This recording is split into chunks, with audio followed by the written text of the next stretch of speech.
अस्सलाम वालेकुम नाज़रीन, आप हमारा यूट्यूब चैनल देख रहे हैं। उम्मीद करते हैं कि हमेशा की तरह आप सब ठीक होंगे।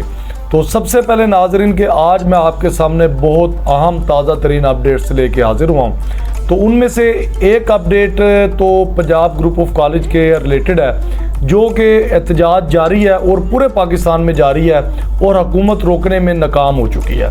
तो दूसरी अपडेट आइनी तरमीम के रिलेटेड है।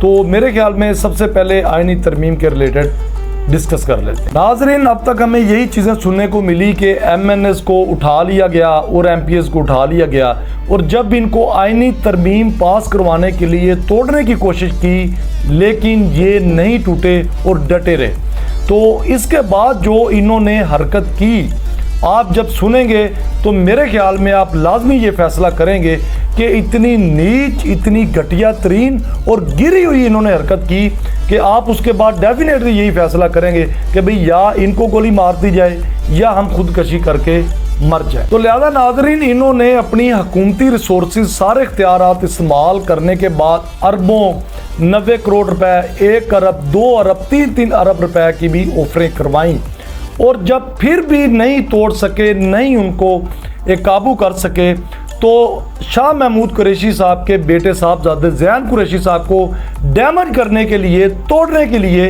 उनकी जो वाइफ है, मिसिज है, उनको उठा लिया गया, अगवा कर लिया गया। तो नाज़रीन, क्या ज़ैन कुरैशी साहब का ये कसूर था कि एक आज़ाद पाकिस्तान जैसे मुल्क में उन्होंने इलेक्शन क्यों लड़ा?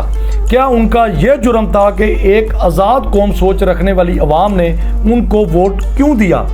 बहरहाल नाज़रीन, आगे बढ़ते हैं। सिर्फ जुल्म की जो इंतहा और जबर की इंतहा वो यहीं पे ख़त्म नहीं होती कि आगे नाज़रीन एक गुजरावाला में एक जट बरादरी से तल्लक रखते हैं, जो कि PTI के MNA हैं। उनकी फैक्ट्री को, पहले फैक्ट्री के अंदर इन इदारों को इंटर किया गया, उनकी तोड़ फोड़ की गई कि आ जाए भाई, एक तरफ आपको करोड़ों रुपए मिल रहे हैं, 90 करोड़, 1-2-3 अरब रुपए आप ले लें, और आपने सिर्फ गद्दारी करनी है इस कौम के साथ जिनसे आपने वोट लिया है, उस अवाम के साथ आपने सिर्फ मुनाफत करनी है कि आपको जो इमरान खान के नाम पे वोट मिला है वो आप आके आइनी तरमीम के लिए नून लीग को वोट आप दे दें। तो उस पाकिस्तान तरीके इंसाफ के MNA ने कहा कि भाई मेरी बात सुने, मुझे आप मुनाफत पे मजबूर ना करें, मुझे अवाम ने वोट इमरान खान साहब के नाम पे दिया है, मैंने यहाँ पे बिज़नेस भी करना है, मैंने यहाँ पे सियासत भी करनी है, मैंने अपनी लाइफ टाइम मैंने यहीं पे रहना है, यहीं पे मेरा घर है, तो अवाम मुझे नहीं छोड़ेगी,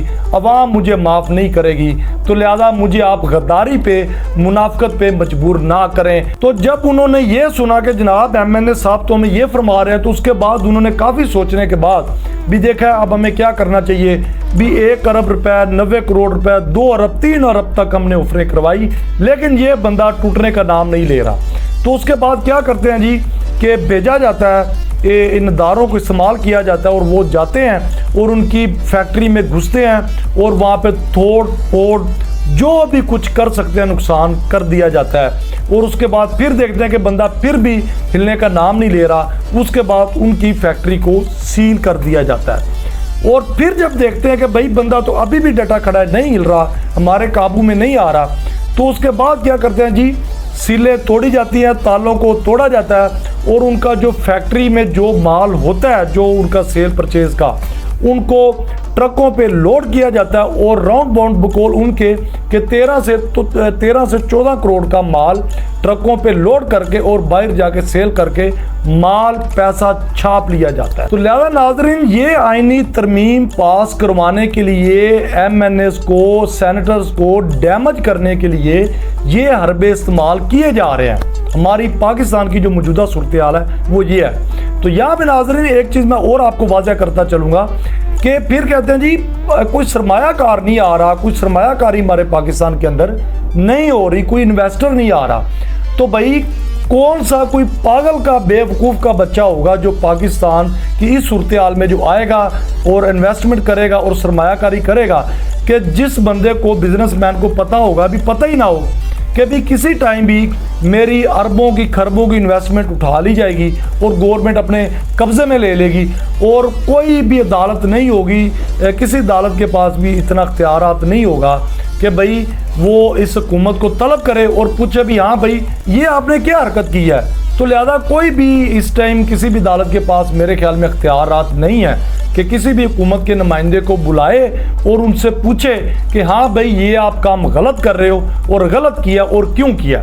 तो लिहाजा बहरहाल आगे नाजरीन चलते हैं। ये जो पंजाब ग्रुप ऑफ कॉलेज का मामला एहतजाज जारी हुआ और ख़त्म होने का नाम ही नहीं ले रहा। ये नाजरीन इसकी जो नाअहली है, नालायकी है, ये हुकूमत की खुद की है।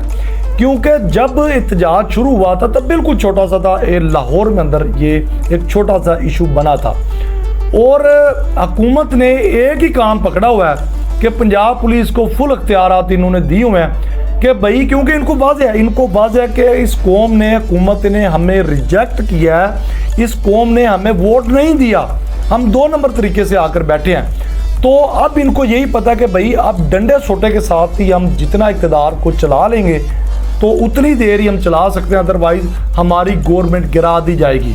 तो इमरान खान साहब ने कहा था, बार बार मैं हर व्लॉग में कहता हूँ कि ये अनपढ़ हैं और पढ़ने लिखने की ये कोशिश भी नहीं करते। तो इनको इस मामले को बड़े अच्छे तरीके से भी हैंडल किया जा सकता था, डील किया जा सकता था।